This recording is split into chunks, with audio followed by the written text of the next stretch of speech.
더 건강한 삶을 위해 오늘도 의학 채널 비욘디를 찾아주신 모든 분들 진심으로 환영합니다. 환영합니다. 네, 밤 11시 심야 라이브로 인사드립니다. 여러분의 건강지킴이 아나운서 송예은입니다.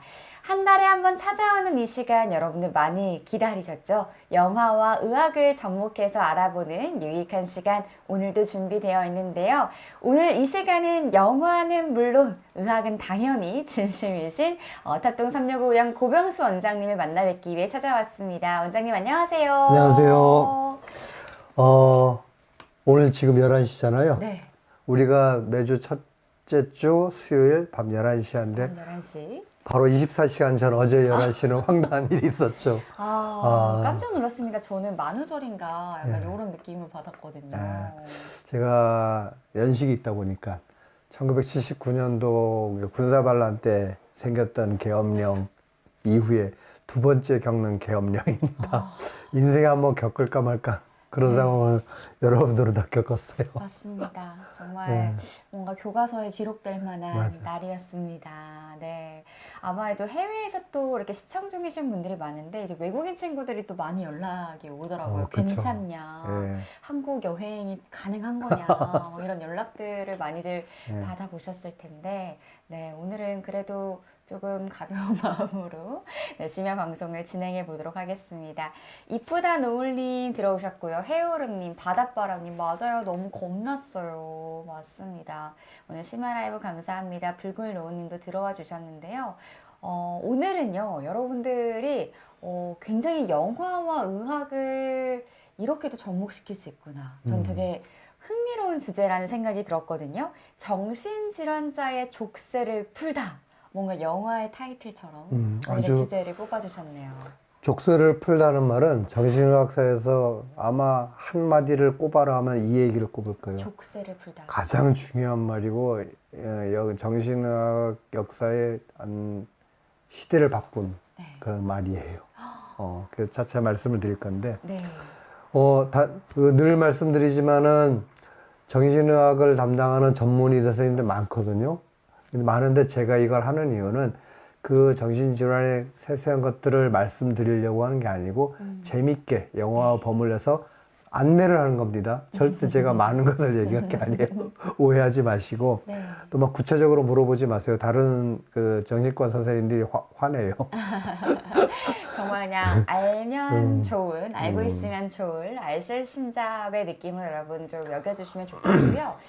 의학 속에서 이게 영화에 이제 정신질환을 다룬 영화들이 굉장히 많구나. 굉장히 많죠. 왜냐면 깜짝 놀랐거든요. 그죠. 아니 이거 제가 책에도 쓴 것보다 더 많아요. 근데 그래요? 줄이고 줄였는데 워낙에 네. 우리가 잘 모르는 부분이고 그러니까 신비롭고 그래서 이상하고 저 세계 얘기 같고 막 그러니까 이게 영화로 많이 나와나 봐요.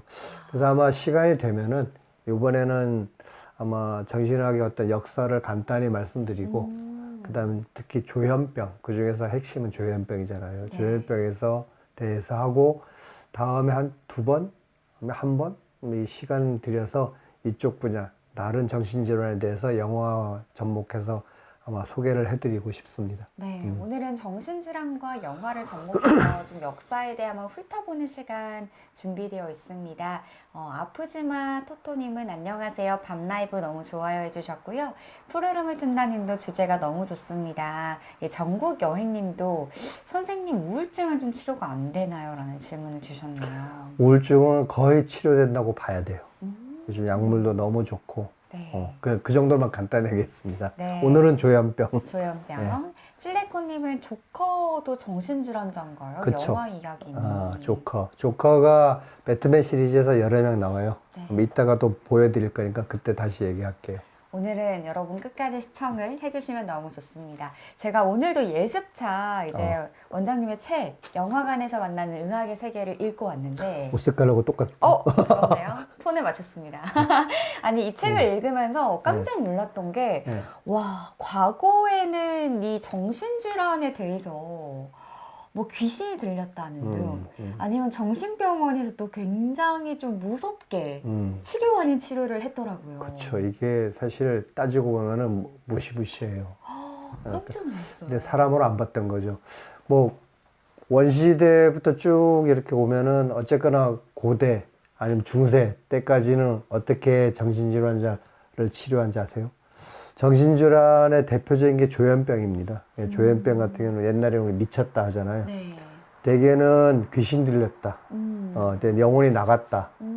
뭐 이렇게 얘기를 해서 대부분은 방임을 했어요. 그냥 너 돌아다니다가 이제 사고 나서 죽어라.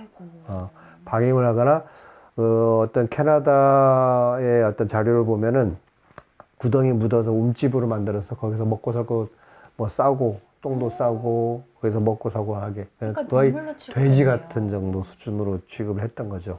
인간이 아닌거나. 그 다음에는 더 심한 경우는 이제 중세 때 같은 경우는 이게 뭐 마녀다. 그래서 불태워서 화형시키기도 하고, 그 다음에 신이 벌을 내린 거니까 신에게 도움을 얻어야 된다. 기도하고, 또 신부님들이 그런 역할을 많이 했죠. 퇴마사 역할. 그렇죠. 퇴마사 역할을. 그러면서 쭉 했었는데 아주 획기적인 일이 벌어져요. 1600년대. 그러니까 1600년대. 중세를 막 벗어났죠. 근대에 들어왔을 때 요한 와이어라는 사람, 정신의학 그 의사인데 이 사람이 정신질환은 마녀 들림, 신 들림, 귀신 들림이 아니고 정신병이다. 이건 선언을 병이다. 선언한 거예요. 이건 병이다. 정신병을 정신병이라 그러지 그게 뭐가 대단한 거냐 하지만은 그 전까지는 병으로 안 다뤘어요. 네, 약간 귀신 들리니까. 그렇죠. 미치고 아니에요. 이상한 걸로 이렇게 봤던 거죠. 근데 정신병이다. 그렇기 때문에 치료를 하는 거다. 네. 굿하고 이런 게 아니고 이런 얘기를 했었어요. 그래서 상당히 중요한 그런 한 획을 긋습니다. 그래서 요한 와이어와 그 당시 사람들 해가지고 정신의학의 제1혁명이라고 부르기도 합니다. 그래서 과거를 한번 살짝 좀 돌아볼까요? 쭉 한번 훑어볼게요. 네, 이미지를 띄워주시는데요. 이 장면은 알파 그 영화에 나온 겁니다. 늑대가 사람에게 와서 개가 되는 과정에서 이 불악에서 이 무당이 구슬하는 장면. 어떤 병이 들거나 뭐 이런 것들이 있으면 이렇게 구슬했던 거죠. 그 다음에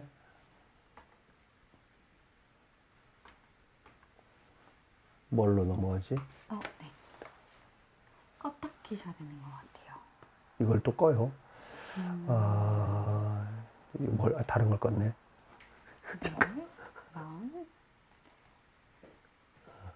그 다음, 뭐, 몽골이나 이런 데서 아직도 이렇게 하죠. 다음 넘기는 거를 어떻게 해요, 이거를? 매번 다른 걸 갖다 주시니 네. 이게 안 넘어가는데, 이거에? 이것이 또 생방의 묘미입니다. 여러분 가끔 이걸 안 생방인가 녹화 방송인가라는 문의 많이 주시는데 이런 모습을 보면 생방인 게 너무 느껴지시죠? 오늘 또 여러분들께 영화와 접목해서 또 소개를 해드리다 보니까 이미지를 많이 준비했습니다. 네. 확연히 또 이미지를 보면 좀 더 느낌이 다르더라고요. 그렇죠. 아무래도 시각적인 것들이 네. 듣고 하는 것보다 낫죠. 네. 그래서 피디님이 지금 좀 더 원활하게 진행될 수 있도록 세팅 중이니까요. 여러분들 기다려주시고요. 막간을 이용해 한번 질의응답 시간 가져오겠습니다. 조현병 무섭습니다. 네. 그리고 나온님은 조금 다른 맥락의 질문이긴 한데 선생님께서는 귀신을 믿으시나요? 귀신 없습니다. 없다. 예. 물리학을 공부하다 보면 알게 돼요. 왜 그래요? 물리학을 공부하다 보면 귀신이 없다. 귀신이 나타나가지고 나를 쫓아오거나 나에게 겁을 주거나 막 하죠. 귀신이 뭘 보고, 예를 들면 딱 하나만 얘기를 할게요. 우리가 뭘 본다는 거는 망막이 있어서 상이 맺혀요. 네. 근데 귀신이 망막이 없죠.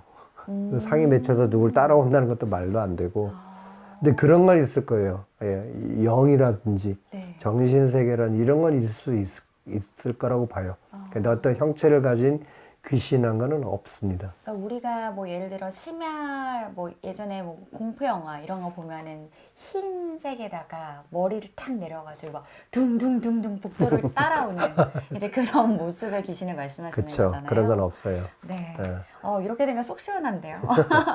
어릴 적에 막 귀신 이야기 이런 거 야, 하면 무서워가지고 무섭죠. 막 네. 학교도 못 가고 화장실도 못 가고 막 혼자 벌벌 못 자고. 못 자고 막 빨간 휴지 줄까 파란 휴지 줄까 이랬었는데. 그래서 그런 건 있어요. 우리 동양 쪽에 좀 독특한 문화인데 이 귀신 들렸다 뭐 이런 그 표현하는 게 있거든요. 사실 정신의학 세계도 이걸 하는데 귀신 들린 약간 조현병이랑 비슷한 상황을 약간 인정하면서 실제로 귀신의 존재를 인정하는 게 아니고 네네. 그런 것들도 뭐 지금 연구하는 과제 중에 하나입니다. 그러면 그림이 조금 세팅되는 동안에 제가 여쭤보고 싶은 게 있는데요. 예. 이 정신질환, 그러면은 뇌의 문제라고 볼 수 있을까요? 과거에는 아까 말했듯이 그런 식으로 다 표현했었던 거죠. 네. 근데 이제는 거의 다 100% 뇌의 문제. 뇌의 문제다. 근데 지금 뇌신경생리학이 연구가 되기 시작한 게 거의 1800년대예요. 1800년대 중반. 지금으로 다 150년밖에 안 됐어요. 그러다 보니까는 이게 뭐가 문제인지, 네. 어떻게 된 건지 이제야 조금 밝히기 시작해서 아직도 뭐 미개척 분야예요. 조금 요만큼 알지 이제 이만큼 모르는 거예요. 1800년대. 그렇죠. 그때야 비로소 치료란 개념이 시작이 돼요. 네. 자, 이쁘다 노을님이 생방송의 묘미라고 좋게 포장해 주셨는데 감사드리고요. 그럼 생방송의 묘미 계속 이어가 보도록 하겠습니다. 자, 그래서 우리나라 같은 경우도 이렇게 그림을 보시면은 이 무당, 다 그런 역할들을 했죠. 네. 치료사 역할을. 그러다가 1600년대 요한 와이어라는 사람 얘기했죠. 그냥 1800년대 중반대, 그러니까 지금으로부터 한 150년 전 보면은 네. 필리프 피넬이라는 사람이 나옵니다. 필리프 피넬, 프랑스 정신과 의사인데 그 당시는 정신과, 신경과 이렇게 분리가 안 됐어요. 뭐 정신 쪽이 분야면 다 같이 연구하고 그래가지고 이 사람이 얘기한 게 이 당시까지만 1800년대까지만 해도 이제 대부분 이제 감금은 정신병원의 개념이 생겨나요. 네. 병원은 생겨났지만 할 게 없으니까 치료가 가두고 없으니까. 묶어놓고 오. 족쇄를 채워서 그냥 감금하는 것밖에 없어요. 밥 먹여주고 이거 치료 개념이 없고 자 이러다 보니까 많은 사람들이 이 사람들뿐만 아니고 사회에 반항하는 사람 네. 술주정배 다 여기다 몰아넣어가지고 끌려가는군요. 유명한 정신병원에 들어가는 거죠. 샬페트리에르라고 아직도 있습니다. 병원에 프랑스 파리에 그 병원이 정신병원으로 유명했어요. 그래서 밖에 담장 밖에 보면은 이 철창이 있어가지고 그 정신질환자들 풀어놓으면은 사람들이 돈 내고 구경하고 그랬었어요. 이사 기괴하고 막 그러니까. 약간 서커스처럼. 그쵸. 그런 적도 있었습니다. 근데 사람답지 않은 대접을 받았기 때문에 그 필리프 핀넬은 저희가 정신병원 원장으로 부임하면서 사람들 족쇄를 모두 풀어라. 그래서 자유롭게 하고 사람답게 이렇게 대해줘라 하면서 치료는 아니지만은 네. 그런 식으로 최초로 했어요. 아주 획기적인 변화. 사람으로 봤던 거죠. 그게 정신의학의 제2혁명이라고. 제2혁명. 그래서 그렇게 시작이 돼서 이분이 그 장면이에요. 이 정신조련들이 있고, 그 필리프 핀넬이 이렇게 있는 거죠. 이 사람이, 80 몇 세인가, 뇌졸중으로 후유증을 앓다가 죽었습니다. 죽었을 때 그 사람이 운구가 지나갈 때 이 샬페트리에라든지 같이 돌봤다는 것만으로 환자나 가족들이 뒤를 따르면서 울면서 지나갔던 거예요. 약간 아버지처럼 약간 그렇죠. 너무나 자신들을 사람으로 대해줬기 때문에 그 유명한 이름다.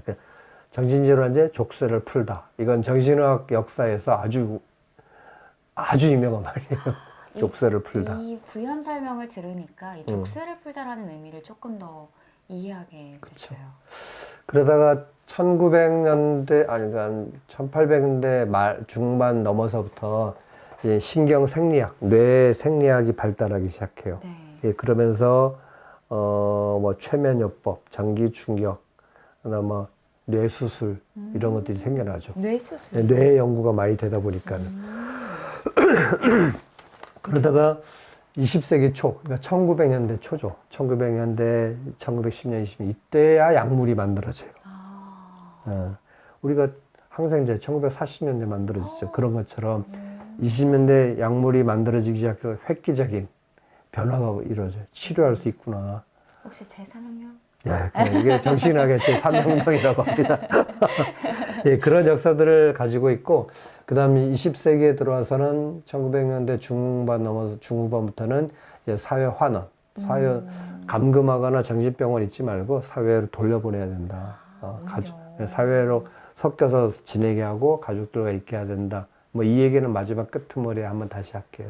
와, 너무 이렇게 간단히 저희가 역사를 훑었지만 큰 변화가 일어났네요. 그렇죠. 마녀 사냥부터 짐승도 못한 대접을 받고 족쇄에다가 이제 인간에다가 다시 그쵸. 가족의 품으로. 그렇죠.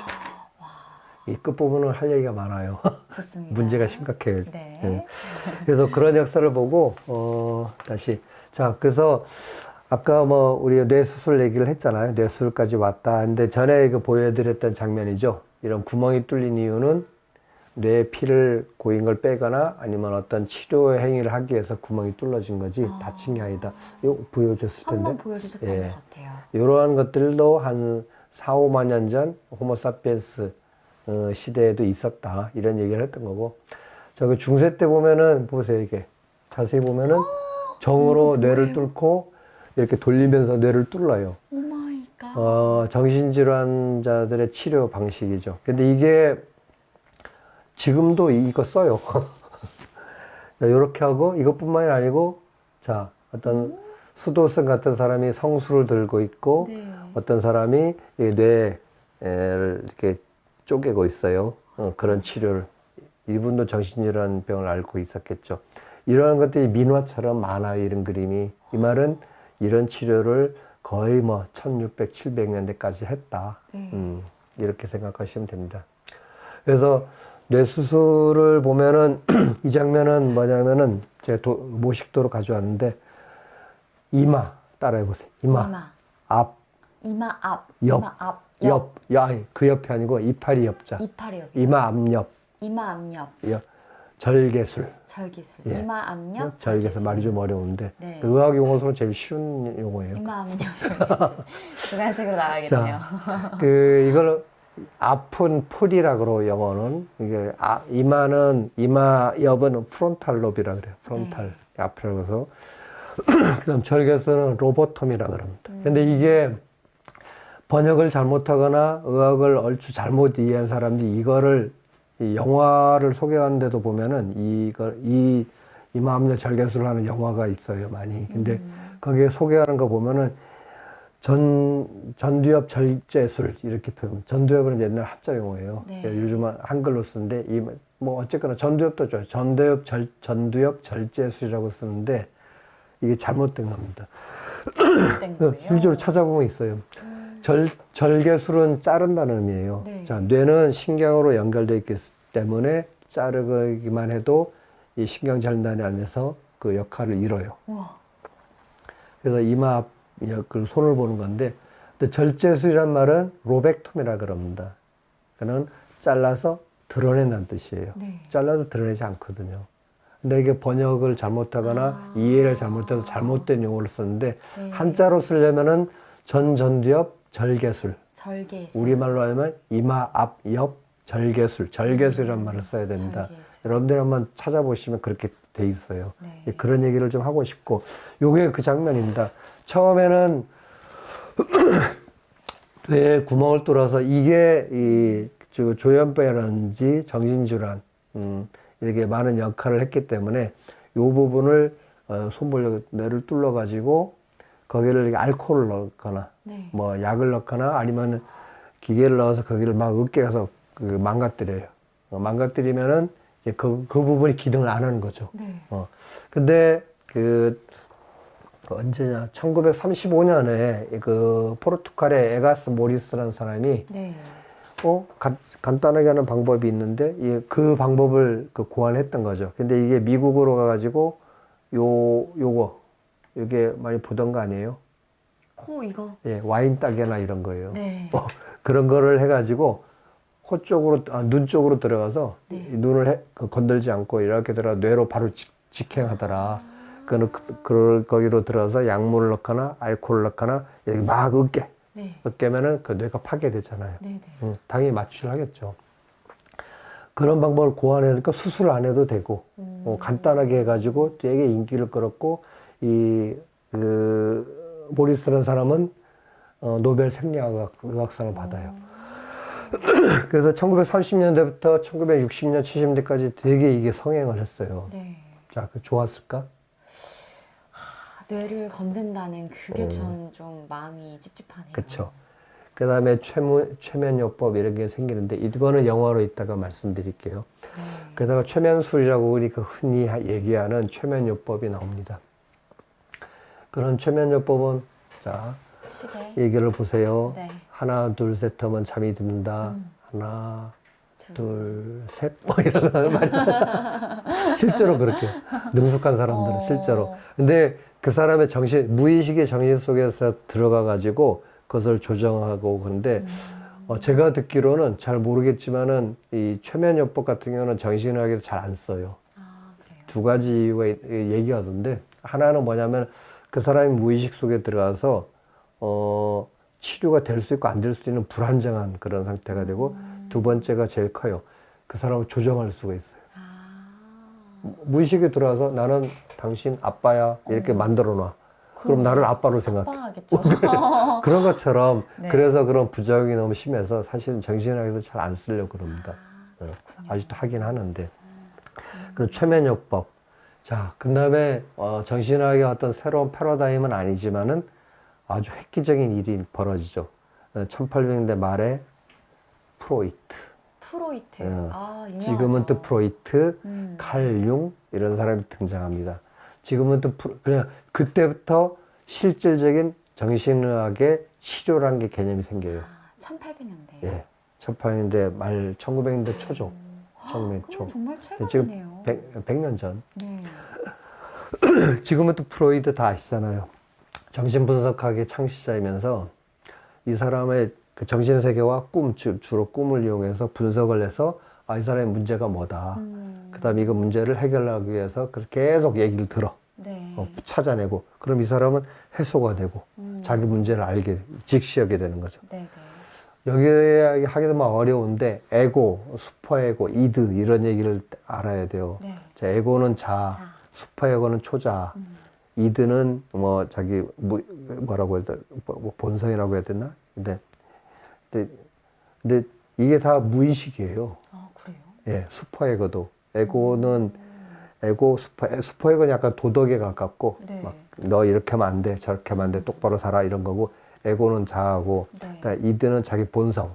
주로는 그 프로이트 같은 경우는 공격성, 그 다음에 성적 본능 이런 것들을 주로 강조를 해요. 이런 것들이 꿈틀대다가 억압되니까 그게 자꾸 병으로 질병으로 분출되는 거다. 그러면 그걸 찾아내서 해소해주면 된다 이렇게 했죠. 근데 이게 아주 시간이 너무 막 길어지는데 근데 재밌어서 네. 한 번은 이런 유명한 사례가 있어요. 리틀 한스 티오리. 그러니까 한스 HANS 한스라는 어린애가 있어요. 5살짜리가. 근데 5살짜리가 있어가지고 어느 날 얘가 길밖을 못 나가는 거예요. 태어나서 계속 길밖을 못 나가 무서워하고 막 길밖을 못 나가니까 엄마 아빠가 데리고 온 거예요. 네. 그 유명한 프로이트한테 유명하시다고 해서 또 왔습니다 했더니 이렇게 매일 계속 같이 지내는 거예요. 얘기도 하고 그다음 너 어제는 무슨 꿈 꿨니? 무슨 꿈 꿨니? 계속 물어보면서 꿈 분석을 되게 중요시 하거든요. 그러다 보니까 그 이유를 찾았어. 뭐였을까요? 치료가 됐어요.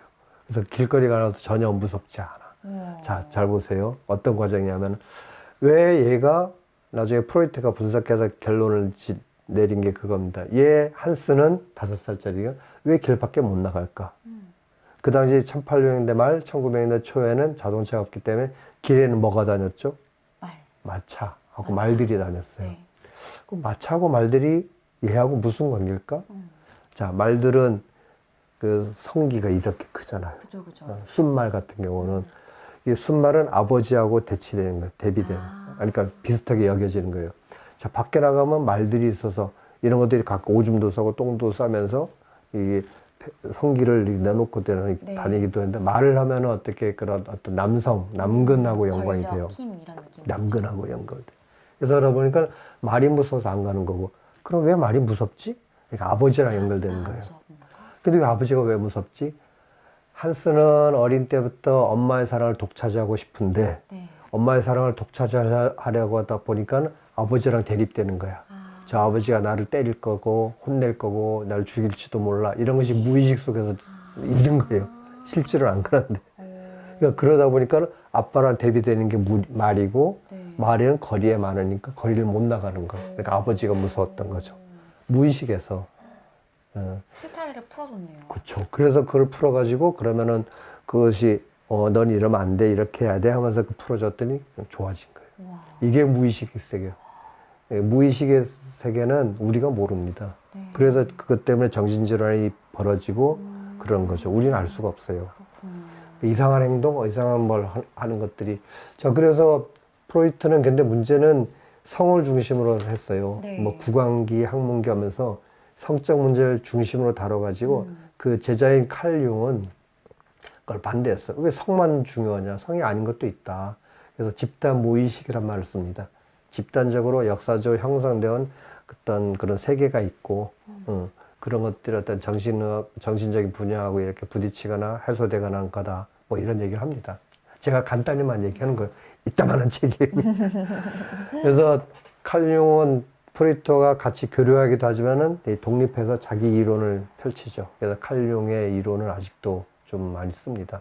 스위스 가면 칼 융 연구소가 있고. 자, 그 영화가 있습니다. 데인저러스 메서 이거 봤어요? 아니요.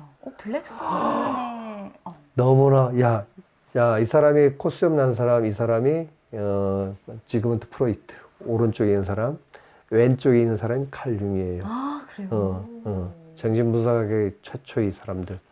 이 가운데 있는 사람이 시필리아라는 여인인데 어느 날 이 여인이 어떤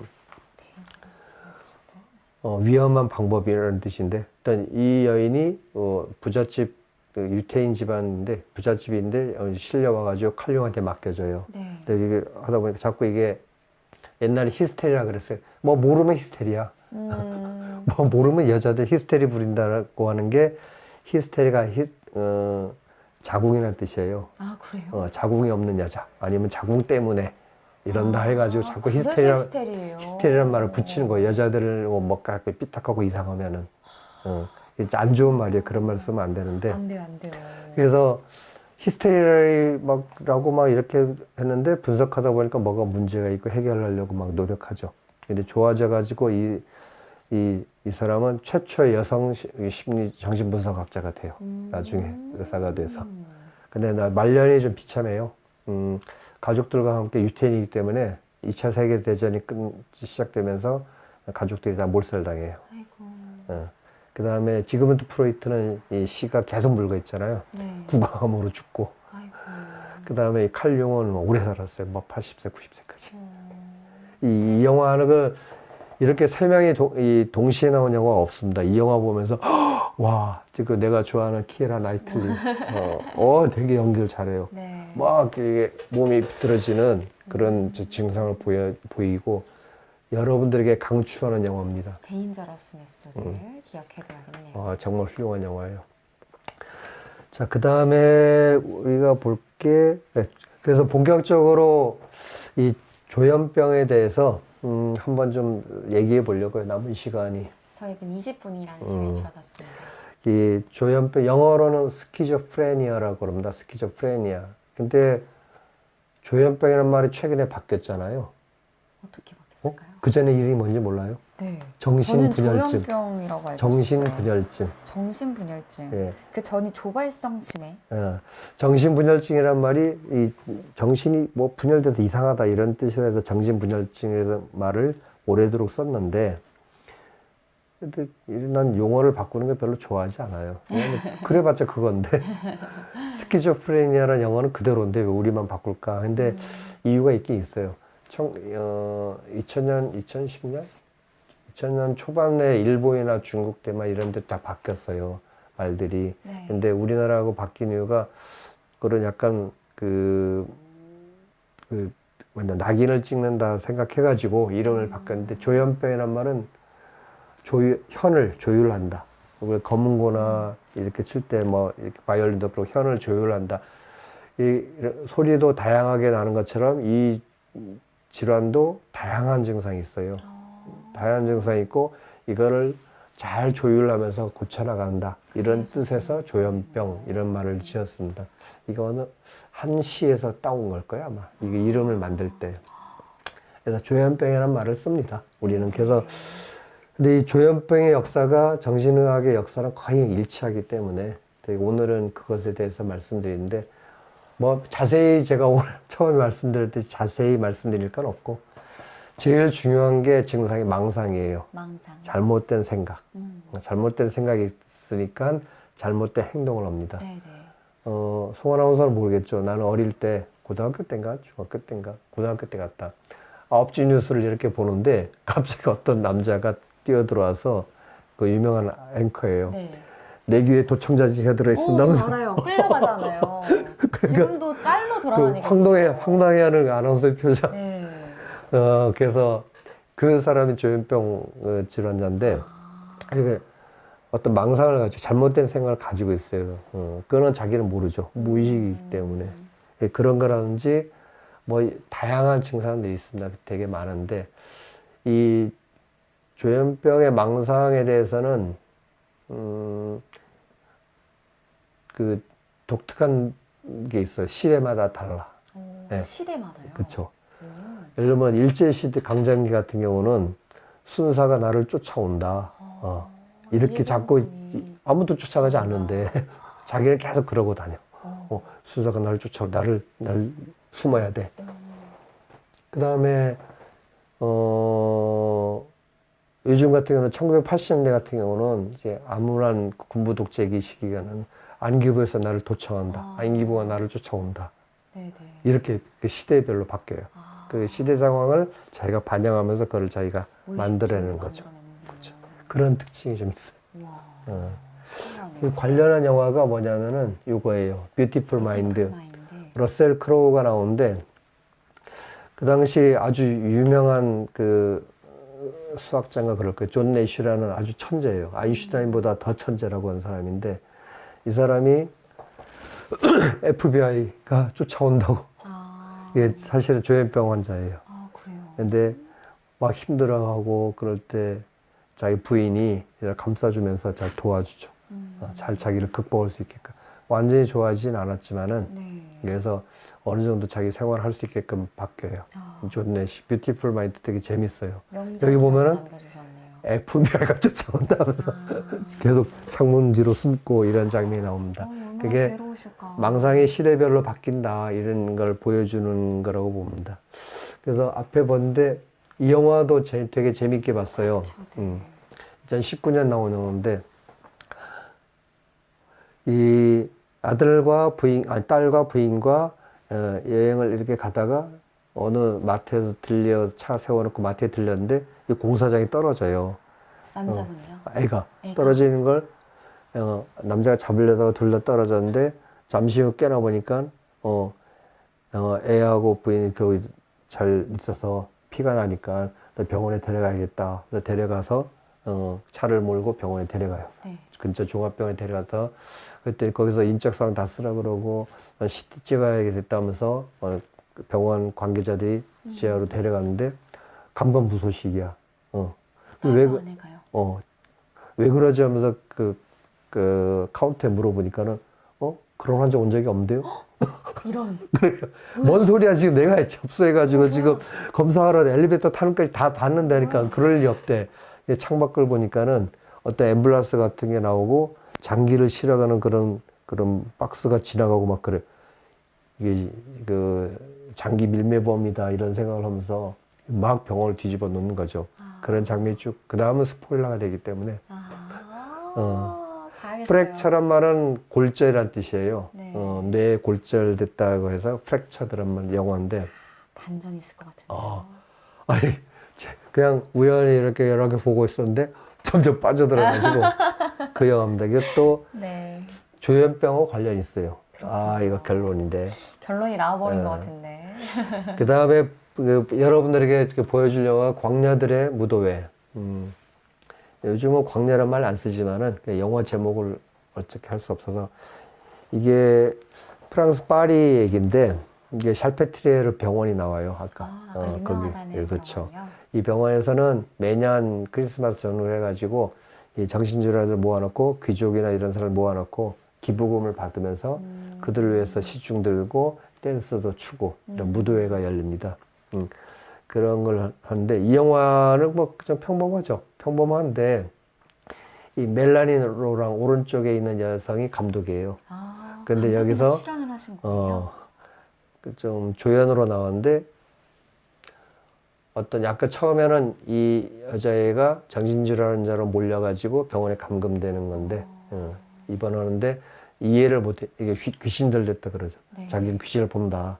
근데 그게 뭐가 문제야? 보면 보는 거지 뭐. 사실은. 근데 얘를 이해를 못하다가 나중에 자신의 어떤 가족들을 다 얘기하니까 그때부터 이해가면서 그런 얘기가 쭉 전개되는데 제가 이 영화에 주목한 거는 이겁니다. 체면? 영화에 보면은 이 장면이 나와요. 이 사람은 신경생리학 분야의 엄청난 권위자. 1900년, 1800년대 전후에. 우리가 의과대학 다닐 때 교과서도 나와요. 그래서 이 사람이 뭘 했다 이 정도로. 이 사람 이름이 내가 좀 잘 못 외워서 마르탱 샤르코. 마르틴 샤르코. 이 사람이 샬페트리에르 병원 그 정신병원장이었고 이 사람이 이 장면이 나와요. 이 장면이. 최면술의 최고 권위자였어요. 최면요법으로 환자들을 치료하고 이 환자가 최면돼가지고 그런 장면인데 이 장면이 뭐 왜 대단하냐? 아주 유명한 샬페트리에 병원에서의 임상 수업이라는 장면이에요. 이 장면하고 아까 장면 비슷하죠? 네네. 오마주한 이게 아주 유명한 그림이에요. 이 사람이 장 마르탱 샤르코고 이 사람이 그 여자 환자고 나머지 의사들이나 이 사람이 구경하는 거죠. 최면요법에 대해 이렇게 교육하는 거예요. 근데 지금 아까 말했듯이 잘 쓰이진 않는데 네네. 그래서 이 그림을 제가 알기 때문에 영화에서 그 장면을 보는 순간 와, 저 장면이 여기 나왔구나 이런 재미가 있습니다. 네. 그 다음에 그래서 어쨌거나 그러니까 아까 정신의학 그 조현병이나 정신질환들을 처음으로 치료라는 개념이 들어간 게 아까 말했듯이 그 지그문드 프로이트와 칼 융의 정신분석으로도 시작되죠. 근데 그 다음 약물이 시작되는 거는 1920년대, 30년대가 시작되는데 처음으로 쓴 약물이 뭔지 알아요? 인슐린. 인슐린이요? 인슐린이 그때 막 개발된 때인데 인슐린이 뭐죠? 혈당을 낮춰줘요. 네네. 저혈당을 만들 수도 있어요, 정상에서. 저혈당 만들면 사람이 몽롱해지고, 이렇게 쓰러질 수 있죠. 몽롱해지니까는 차분해진다는 거예요. 차분해지기 때문에 치료가 되는 거라 착각해가지고 인슐린을 자꾸 투여해. 그런 무식한 방법도 썼고. 그 다음에 또 하나는 수면요법. 이건 요법도 아닌데, 잠을 재우는 거야. 네, 계속. 너무 좀, 뭐, 돌아다니고, 막, 흥분되고, 막 이러니까 잠재워버리니까. 수면요법. 그것도 치료예요. 그런 약물 치료가 있었는데, 처음으로 그 약물 쓰인 게 1950년대예요. 조현병. 51년 클로로프로마진. 우리 학생 때도 배웠던. 클로로프로마진은 조현병 치료에 처음으로 썼는데 효과를 엄청났어요. 어떤 효과가 있었을까요? 이 사람들이 일단은 얌전해지고 네. 약물에서 뭐 뇌를 자르거나 아니 뭐 어때 재우거나 혈당을 낮추는 인슐린 쓰거나 그런 것도 아닌데 약물이 그러니까 생리학이 발달하면서 왜 조현병이 생기는가 알아낸 거예요. 도파민 과다 분비. 도파민은 흥분이죠. 과다 분비, 망상을 가지게 되고 이런 것들을 도파민이 우리 신경에서 작용하지 않도록 차단하니까 도파민이 약해져. 그럼 얌전해지고 망상이 줄어들고 이런 거죠. 엄청난 약이죠. 그죠. 최초로 쓴 약이에요. 클로로프로마진. 그 다음에 이게 부작용이 뭐냐면은 입이 마르고 너무 늘어지고 막 변비 생기고 이런 조금 신체적 부작용들이 생겼어요. 그래서 조금 안전한 약들이 뭐 할로페리돌 뭐 이런 것들이 막 클로자핀 이런 약물이 생겨요. 뭐 여러분들 알 필요 없지만은 요즘은 그 작용 효과가 있는 걸 분명히 알았기 때문에 이제 부작용을 없애는 약들이 이제 많이 개발돼요. 자, 그래서 조현병도 치료가 됩니다. 근데 우리가 가끔 뉴스에서 지하철역, 전철역에서 사람을 밀었다, 칼로 지금 뭐 난동을 부렸다 이런 게 가끔 조현병 환자들이 나오는데 그거는 그 사람들 다 위험하다로 이렇게 치부해보면 안 돼요. 치료를 안 받아서 그렇게 된 거예요. 치료를 받은 사람들은 그렇게 그 망상이나 이런 게 줄어들기 때문에 네. 그런 위험성이 정상 그 조현병이 아닌 사람보다 적어요, 오히려. 네, 네. 예, 그렇게 좀 여러분들이 정신질환자들을 보는 인식을 시각을 바꿀 그쵸. 필요가 있겠네요. 예, 그런 생각을 합니다. 이게 그래서 뭐 시간이 없으니까 영화를 빨리빨리 그 다음에 봤어요? 아, 저는 이건 봐야 못 됩니다. 봤어요. 여러분, 이건 꼭 봐야 됩니다. 오늘은 다 까먹어도 이건 기억하셔야 된다. 뻐꾸기 둥지로 날아간 새 One Flew Over the Cuckoo Nest. 이게 그러니까 뭐 영화 이야기는 잘 안 했는데 이 친구가 뭐 조금 죄를 지어가지고 정신질환자 흉내를 내면서 일단 감옥 가는 것보다 정신병원에 가는 게 낫겠다 생각해서 들어가는데 맥머피라는 친구예요. 이 사람 친구가 들어가가지고 막 벌어지는 일들인데 여기 간호사 레처트라는 간호사가 나옵니다. 이 사람을 기억해 둘 필요가 있는 게 레처트는 악랄한 악독한 권위적인 간호사의 상징으로 돼 있어요. 요즘까지도. 악인은 아닌데 자기 임무에 충실한 거지. 근데 패러디한 영화들이 계속 그 레처트란 간호사가 나와요. 네. 그럴 정도로 어쨌거나 그러면서 이 맥머피는 결국은 이것저것 약물로 안 되니까 아까 말한 그 앞 이마옆 절개술을 받아요. 나중에 멍청해서 나와요. 근데 그때까지만 해도 그 수술이 1930년대부터 70년대까지 계속 됐었잖아요. 아주 획기적으로. 아니, 늘어지고 멍하니까 할 게 그거밖에 없다 생각해서. 근데 그 영화를 보는 순간 사람들이 다 충격 빠졌어요. 다. 충격 빠지고 아니 사람을 저렇게 바보 만드는 거야? 이 수술 있어서는 안 돼. 그래서 사회적 운동이 벌어져가지고 그 수술이 금지됩니다. 이젠 안 해요. 그래서 센세이셔널한 영화였어요. 이 원래 소설이 나온 건데 영화를 빨리 잭 니콜슨이 주연으로 나오죠. 젊었을 때 연기 대단합니다. 이 영화는 꼭 봐야 돼요. 이 뻐꾸기 둥지로 날아갔다는 게 무슨 의미일까? 이걸 영화를 다 보고 나서 해석하는 것도 한 묘미예요. 정답은 없습니다. 봐야겠어요. 뻐꾸기 둥지로 뭐 무슨 의미지? 영화를 다 끝나고 이 되새김해 보시면 다 되게 재밌습니다. 이 간호사가 레처트 간호사예요. 자, 그 다음에 셔터 아일랜드 보셨어요? 이거 난 2번 봤어. 한 번 보고는 이해가 안 가서. 그 영화가 많은데요? 한 번 보고는 도저히 이해가 안 가서 도대체 무슨 얘기야. 그래서 또 한 번 봤어요. 그러니까 이해가 가더라. 예, 레오나르도 디카프리오 나온 건데, 이게 이야기 그냥 막 따라가다 보면 정신없어요. 도대체 뭐지? 알고 나면 다시 보여요, 이렇게. 여기도 이 앞 이마옆 절제술, 네. 전두엽 절제술 얘기가 나옵니다. 근데 여기는 중요한 게 수술을 받을 것이냐, 약물을 쓸 것이냐, 그 당시 되게 논쟁이 많았어요. 네네. 정신의학자 사이에서. 그 대화 내용이 나와요. 그래서 수술하는 정신의학과, 네. 약물 쓰는 정신의학과 이게 두 개 첨예하게 대립하죠. 그 얘기가 나와서 와 저런 얘기가 그게 때 여기 클로로프로마시 나옵니다. 네. 약물. 알면은 영화가 되게 재밌어요. 그러니까요. 모르고 보면은 막 그러려는데 네. 알고 보면은 영화가 새록새록 재밌습니다. 그래서 소개를 시켜드리는 거예요. 배우님은 3번 보고도 완전히 이해를 못 하셨다고. 그러니까 처음 만나는 자유는 이게 수치료. 그때 하나의 치료 방법으로 이 차갑게 하는 치료가 있어요. 영화 보면은 얼음 막 집어넣어가지고 물속에 담가서 1시간, 2시간 있게 만드는. 이거는 치료가 아니고 사실은 정신 차리게 하는 방법. 그거 잘못했으면 나 자신 안 떠들게요. 이렇게 만드는 거죠. 이 처음 하는 자유는 위노나 라이더라고 유명한 배우가 그다음 안젤리나 졸리가 아주 어릴 때 나와요. 네. 이것도 재밌어요. 마지막으로 소개해 줄 영화는 Woman in Window. 창문에 있는 여성이라는 뜻이죠.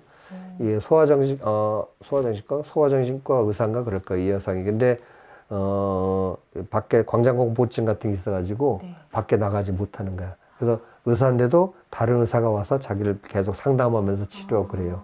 근데 어느 날 이렇게 창문을 열어서 훔쳐보는 걸 좋아해요. 이거 봤더니 저집 건너편 집에서 새로 이사 왔는데 남편이 부인을 찔러 죽여.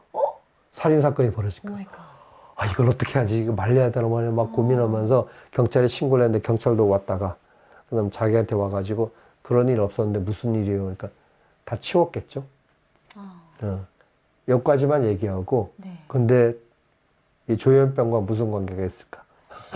아, 뭐지? 그거 모르면은 끝까지 헷갈려요. 근데 이 영화에서 또 하나 여러분들에게 말해주고 싶은 게 영화 평론, 뭐 유튜브인지 어떤 뭐 블로거든지 영화 평론한 걸 보면은 여자가 이렇게 훔쳐보잖아요. 그걸 다 관음증이라고 표현해요. 자, 정신의학에서 관음증은 네. 이런 게 아닙니다. 이 여성이 한 거는 훔쳐보기예요. 네. 호기심으로 훔쳐보기지 관음증은 약간 섹슈얼적인 그쵸. 거잖아요. 자, 정상하고 정상으로 훔쳐보는 거하고 관음증은 무슨 차이가 있을까요?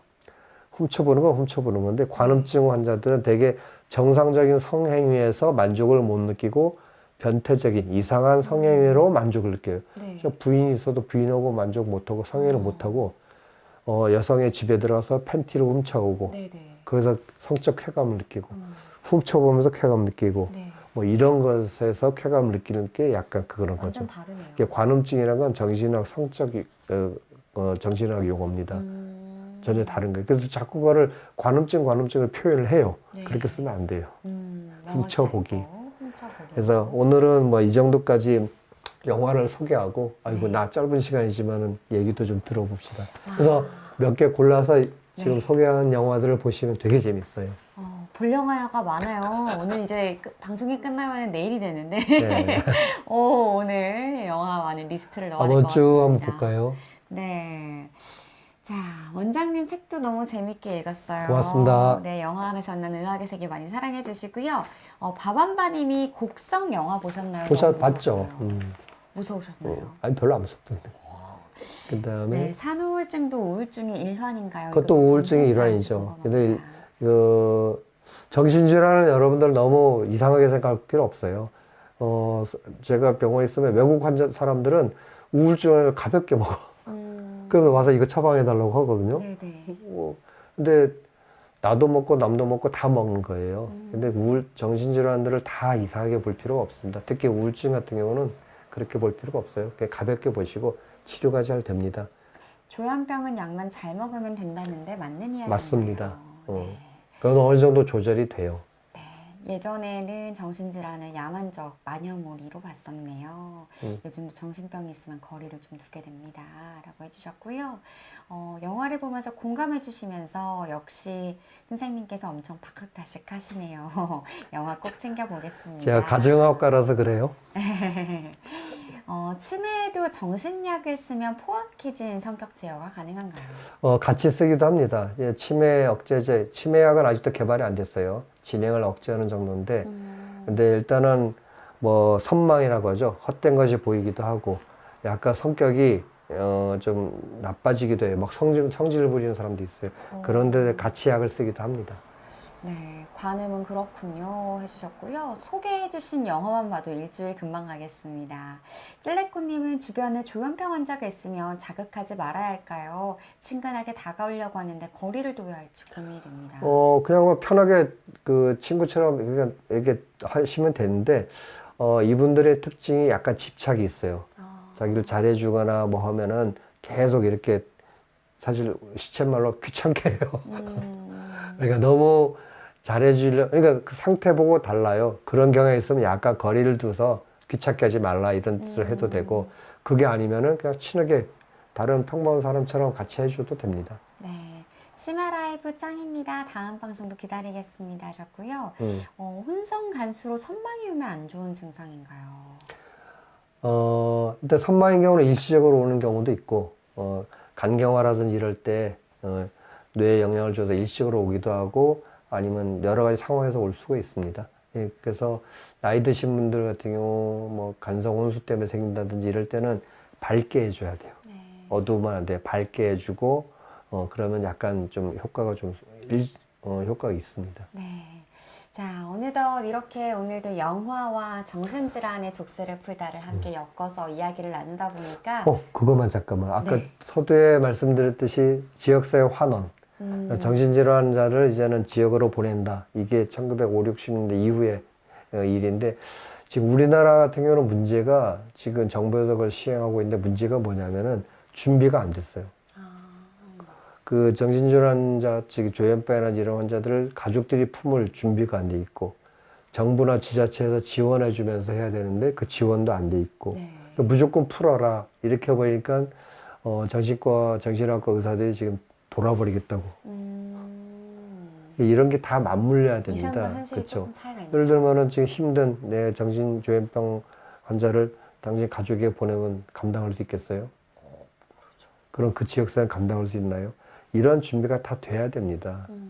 그렇지 않은 상태에서 뭐 어떤 이론적인 사회학적인 생각 속에서 풀어놓고 지역사회로 환원시켜야 된다 이런 거는 안 돼요. 그럴 준비가 안 돼 있으면서 우리가 지금 자꾸 정책을 그 방향으로 가버리니까 문제가 돼요. 그러면 방치되는 거예요. 그 사고를 일으키기도 하고 그런 안타까움이 있으니까 여러분도 그냥 많은 관심 가지면서 어떻게 진행되나 보십시오. 네. 자, 오늘도 이렇게 함께 해주신 모든 분들 감사드리고요. 여러분들께서도 늦은 시간 감사합니다. 오늘 유익한 시간이었습니다. 영화도 오늘 많은 추천을 해주셨습니다. 어느덧 이제 12월이 시작되고 있고요. 또 이제 내일이면은 바로 한 8분 뒤면 12월 5일이 되는데요.